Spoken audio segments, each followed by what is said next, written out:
தமிழையும் பிற மொழிகளையும் அழிப்பதுதான் பாஜக ஆட்சியாளர்களின் ரகசிய திட்டம். பாஜகவினர் ரகசிய திட்டத்தை வெளிப்படையாக எதிர்க்கும் வலிமை கொண்டதுதான் திராவிட இயக்கம் என்றும் முதலமைச்சர் மு.க. ஸ்டாலின் அறிக்கை.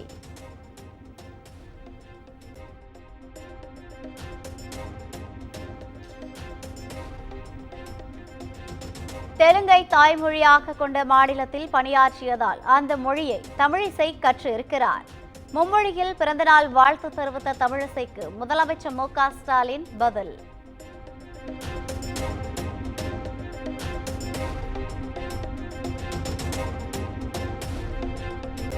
தென் மாநிலங்களில் இந்தி பிரச்சார சபா 6000 மையங்களுடன் உள்ளது. வட இந்தியாவில் தென்னக மொழியை கற்றுக்கொள்ள எத்தனை சபா உள்ளது எனவும் முதலமைச்சர் மு.க. ஸ்டாலின் கேள்வி.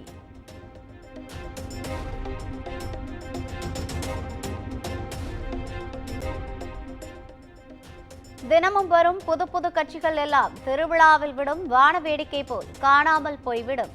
தமிழக வெற்றி கழகத்தை சாடி அமைச்சர் துரைமுருகன் பேட்டி.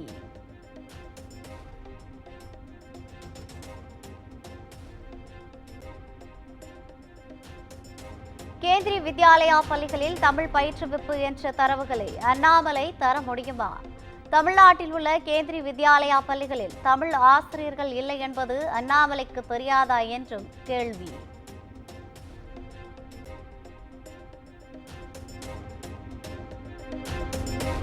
முதலமைச்சர் மு.க. ஸ்டாலினின் தாயார் தயாளு அம்மாளுக்கு தொடர் சிகிச்சை. மருத்துவமனைக்கு நேரில் சென்று நலம் விசாரித்தார் மு.க. அழகிரி.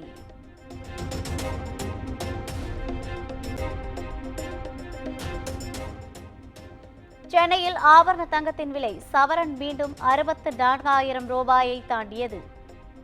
கிராம் 8,010 ரூபாய்க்கும் சவரன் 64,080 ரூபாய்க்கும் விற்பனை.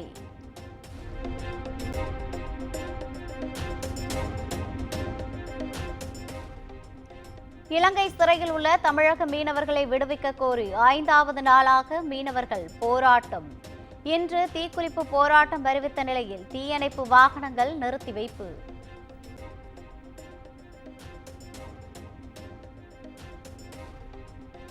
நெல்லை பாளையங்கோட்டை ஐயா கோவிலில் சப்பரத்தை தடுத்து நிறுத்திய பக்தர்கள் 16 பேர் கைது. அன்னதானம் வழங்குவதற்காக கோவிலுக்குள் சமையல் செய்ததை போலீசார் தடுத்ததற்கு எதிர்ப்பு.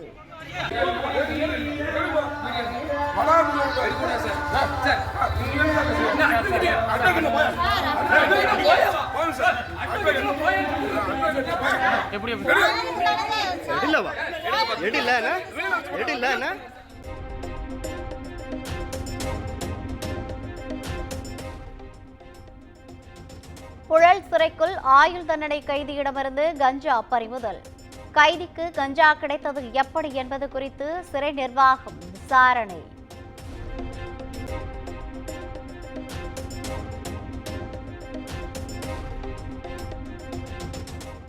உச்சநீதிமன்றத்தில் சீமான் தாக்கல் செய்த மேல்முறையீட்டு மனுவில் தன் சார்பில் யாரும் ஆஜராகவில்லை, தனக்கு நீதி நியாயம் கிடைக்காது என்பதை தெரிந்து கொண்டதாகவும் பாலியல் புகார் அளித்த நடிகை வீடியோ வெளியீடு.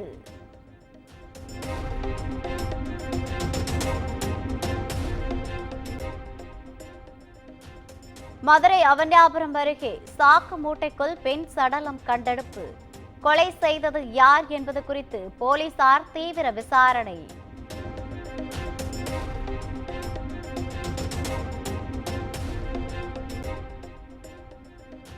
விருத்தாச்சலத்தில் உள்ள மொபைல் ஷோரூமில் பயங்கர தீ விபத்து. சுமார் 10 லட்சம் மதிப்பிலான பொருட்கள் எரிந்து சேதமானதாக தகவல்.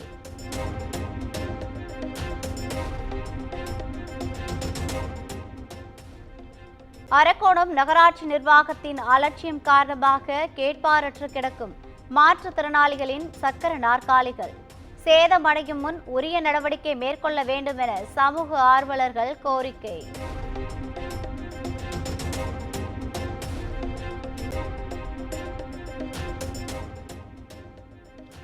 புதுக்கோட்டை மாவட்டம் கோவிலூர் முத்துமாரியம்மன் கோவில் மாசி திருவிழாவை ஒட்டி ஜல்லிக்கட்டு. வாடி வாசலில் சீறி பாய்ந்த காளைகளை வீரத்துடன் அடக்கிய காளையர்கள்.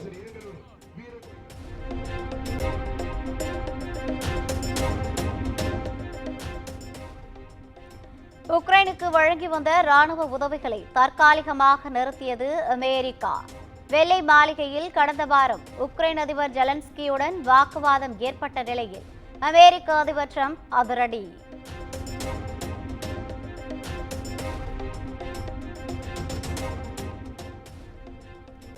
மருத்துவமனையில் சிகிச்சை பெற்று வரும் போப் பிரான்சிஸின் உடல்நிலை மீண்டும் பின்னடைவு.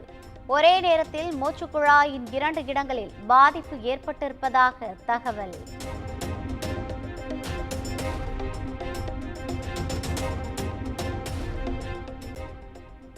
சாம்பியன்ஸ் டிராபி தொடரின் இறுதிப் போட்டிக்கு முன்னேறுமா இந்திய அணி?